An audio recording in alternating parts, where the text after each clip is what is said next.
ভারতের সুর এবার নরম হচ্ছে। আগরতলায় এক সংবাদ সম্মেলনে তা ফুটিয়ে তুলেছেন দেশটির ত্রিপুরা রাজ্যের মুখ্যমন্ত্রী মানিক সাহা। এর আগে অবশ্য হিন্দুত্ববাদী সংগঠন হিন্দু সংঘ সমিতি ত্রিপুরার আগরতলায় বাংলাদেশ সহকারী হাইকমিশনের ভিসা ও কনসুলার প্রাঙ্গণে ঢুকে হামলা চালায়। ওই সময় তারা বাংলাদেশের জাতীয় পতাকারও অবমাননা করে। এ হামলায় তাৎক্ষণিক কোনো ব্যবস্থা নিতে দেখা যায়নি রাজ্য সরকারকে। এতে বাংলাদেশ এবং ভারতের মধ্যে দূরত্ব সৃষ্টি হয়। শেষ অবধি নিরাপত্তাহীনতা জনিত কারণে ভিসা ও কনসুলার সেবা কার্যক্রম বন্ধ করে দেয় বাংলাদেশ। তখন বেশ শক্ত অবস্থানে থাকে ত্রিপুরা রাজ্য সরকার সহ ভারতের কেন্দ্রীয় সরকার। উল্টো দিকে চাপ সৃষ্টি করে বাংলাদেশ। 1 মাস পার হতেই সেই চাপে নতজানু হয় রাজ্য সরকার। এমনটাই আভাস পাওয়া যায় ভারতের ত্রিপুরা রাজ্যের মুখ্যমন্ত্রী ডাক্তার মানিক সাহার কণ্ঠে। ইন্ডিয়ান এক্সপ্রেস জানায় 8 ফেব্রুয়ারি আগরতলায় এক সংবাদ সম্মেলনে মুখ্যমন্ত্রী মানিক সাহা বলেছেন, ভারত ও বাংলাদেশ কেউই কারো সাহায্য ছাড়া চলতে পারবে না। আমরা ইতিমধ্যে বিশেষ অর্থনৈতিক অঞ্চল গঠন করেছি এবং মৈত্রী সেতু নির্মাণ সম্পন্ন হয়েছে।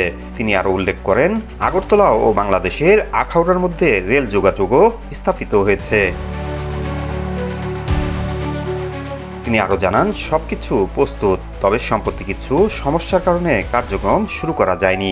আমি নিশ্চিত পরিস্থিতি স্বাভাবিক হলে এসব প্রকল্প কার্যকর হবে, কারণ বাংলাদেশও ভারতের সহায়তা ছাড়া চলতে পারে না।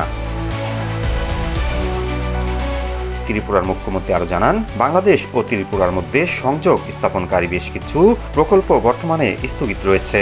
বিশেষ করে ফেনী নদীর উপর নির্মিত মৈত্রী সেতু সম্পূর্ণ প্রস্তুত থাকলেও এখনও ব্যবহার করা সম্ভব হয়নি। 2021 সালে উদ্বোধন করা এই সেতুটি দ্বিপক্ষীয় পণ্য পরিবহনের জন্য গুরুত্বপূর্ণ ভূমিকা রাখবে।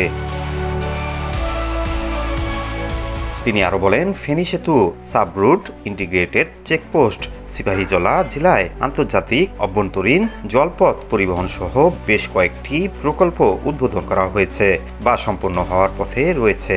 তবে গত বছর বাংলাদেশে শেখ হাসিনা সরকার পতনের পর থেকে এসব প্রকল্পের অগ্রগতি থমকে আছে। আমরা আশা করছি শিগগিরই পরিস্থিতি স্বাভাবিক হবে এবং প্রকল্পগুলো কার্যকর করা হবে।